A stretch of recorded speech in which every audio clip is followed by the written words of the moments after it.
Good afternoon. I wanted to make a short video, just something I've been promising to do for a little bit of time, a little while, about our walk-in cooler. So, several months ago, my wife and I put together a walk-in cooler so we can store the flowers. And here it is. Here's a little video of the inside.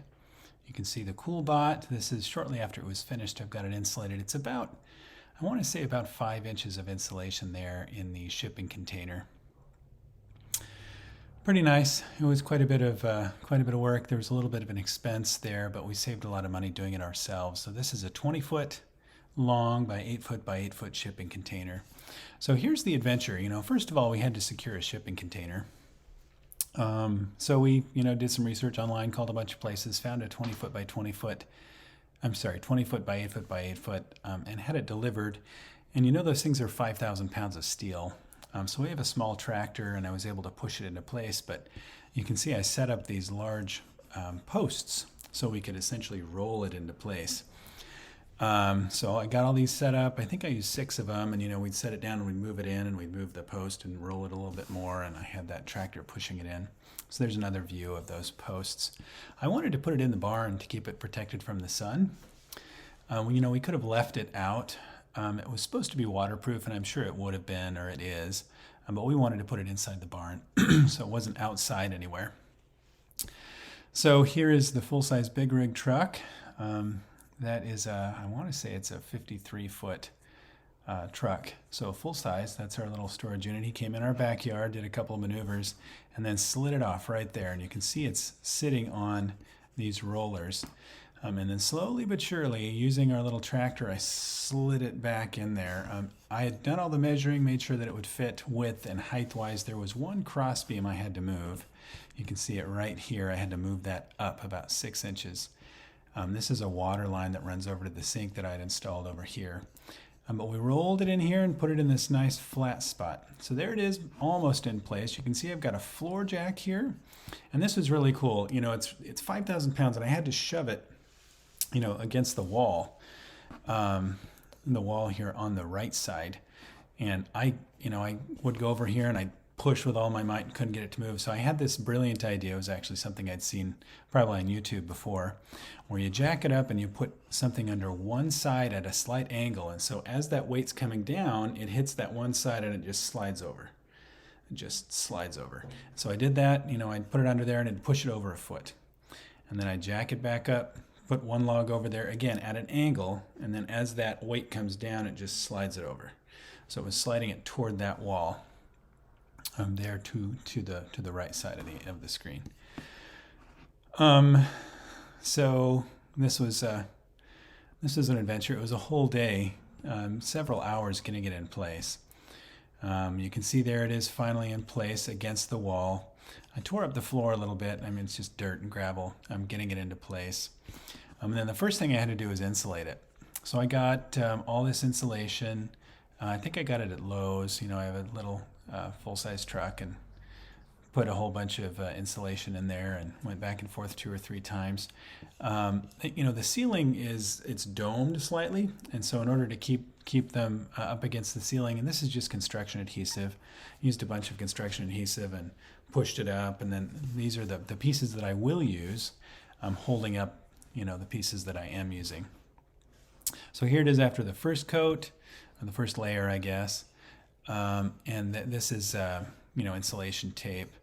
This is supporting the top. I did end up running a piece of wood with holes through the ceiling, supporting the ceiling, because all those pieces with the weight would just droop. The construction adhesive didn't get a tack fast enough. But this hole was interesting to drill and to saw. So it's just, I don't remember, it's a 16th, or I don't remember what gauge steel it is. But I used a Sawzall to cut through it with a bimetal blade, and it worked just fine. I think I destroyed the blade in the process. The first time I didn't cut it large enough, so I had to go through and cut it again. It was quite the adventure. So here it is. This is working on the second layer. So I guess we're only at about 3 inches of insulation there. If you count the air cells, it's 5. But 4 inches, I'm sorry. 4 inches of insulation. So again, the second layer is going in. I tried to go at different, orientations instead of all vertical like the first one was. These were horizontal. I felt like that was a good idea. Here's more, and I wanted to do a reflective coating on the second layer to try to keep the cool in and the heat out. So these are, the same reflective nature on both sides. There's some of the construction adhesive I used. I don't know what was best, what wasn't best. I went with a recommendation from the guy at the store. Here it is with all of the insulation in place. You can see this board. I think it's a 2x4, 2 or 3 of them. And I drilled holes in the roof of that. Sorry, there goes my little puppy.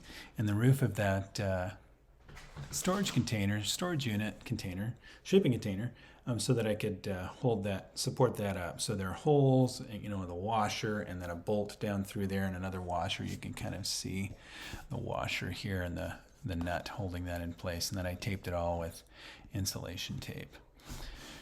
So there it is, pretty much finished. Of course, not quite cleaned out. You can see it in place in the barn. Here it is. You can see the AC unit. Now this is actually the first one. I'll tell you what happened. So this right here is called a CoolBot. And you can research these online. They come in different types. It was really pretty cool. The CoolBot itself allows you to use a conventional AC unit, one that's an appropriate size for the room or for the area, and it over-programs it. So what it does, you can see here, is this is reading the temperature it's actually sending the temperature to the CoolBot. This little piece right here is actually the piece that would measure the temperature of the fins. So what the CoolBot does is it sends a warming signal to this, which tells this unit that it's too warm in the room, and that makes it actually cool lower than it should. So we keep this CoolBot set at about 40 degrees, depending on the temperature, the ambient, outside temperature. So it's at 40 degrees. Pretty exciting, right? There it is in place. So that's the adventure, the story of my wife and I's walk-in cooler. This has some Chinese on it in a couple of places, and it looks like it's been all over the world. When the truck driver dropped it off, he did say that this was one of the better looking ones, and I'm not sure about that. It was really pretty dinged up, pretty beat up, but apparently they get beat up in the process. But we saved between $7,000 and $10,000 doing it ourselves. So it was quite the adventure. $2,500 for the storage unit plus expedited shipping, and for everything else, including the insulation and all the supplies and products, it was about another $2,500. So I think we spent $5,000 on it, all told. And for something 20 foot by 8 feet by 8 foot, with the cooler itself, the AC unit, you'd be talking at $10,000 or $15,000. So we considered it a good, worthwhile investment to save the money, especially with all the flowers that we've got going on. So here's some of my wife's flowers here. Anyway, hopefully that's been helpful. Enjoy. Let me know if you have any questions. Thanks. Bye-bye.